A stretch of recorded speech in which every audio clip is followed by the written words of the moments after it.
মাত্র ৬ বছরে পৃথিবী ছেড়ে চলে যাওয়া মোহাম্মদ ইব্রাহিম জাবিরের ৫ আগস্টের বিজয়োল্লাস আর পূর্ণতা পায়নি। উত্তরা পূর্ব থানা থেকে হঠাৎ একটি বুলেটে ছোট্ট জাবিরের সুন্দর পৃথিবী থমকে দেয়। সন্তান হারিয়ে নিঃস্ব বাবা মা এখন শুধু প্রত্যাশা করেন বৈষম্যহীন এক সুন্দর বাংলাদেশের। জাবিরের বাবা মায়ের সাথে কথা বলেছেন সহকর্মী ফারহানা ন্যান্সি। শ্রীলঙ্কা আবারও রপ্তানিতে শীর্ষে।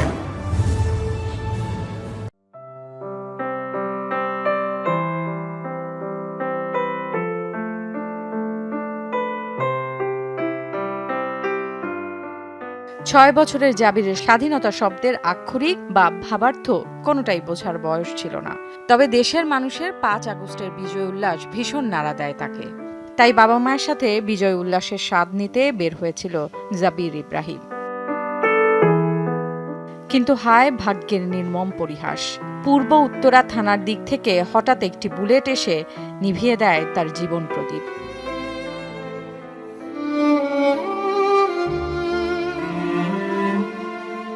জাবির নেই, কিন্তু পুরো বাড়ি জুড়ে তার স্মৃতির ছড়াছড়ি।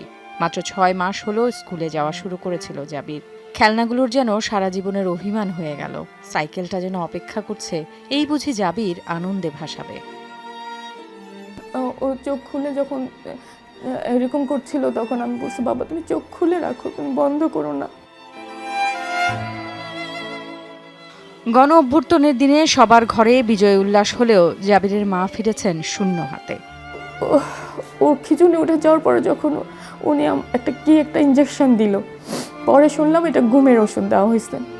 ও আস্তে করে চোখ বন্ধ হয়ে খিচুনিটা দিয়ে ও আস্তে করে চোখ বন্ধ করে ফেলছে।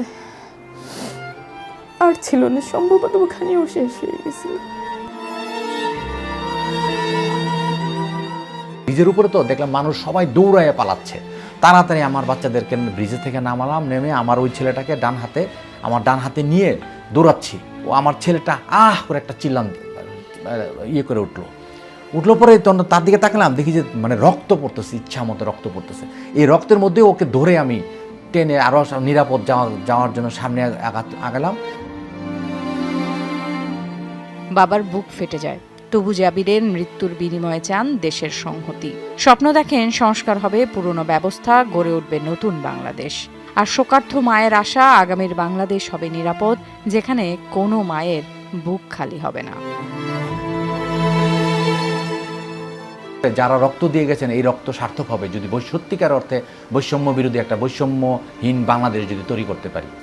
আমি চাচ্ছি যে দেশটা যেন দুর্নীতিমুক্ত হয়, ওদের মতো যেন ওরা তৈরি করে নিতে পারে। সন্তানহারা পরিবারের কাছে এখন পুরো দেশটাই একটা পরিবার। প্রত্যাশা প্রিয়জনের রক্তে কেনা এই সম্ভাবনার যেন অপমৃত্যু না ঘটে।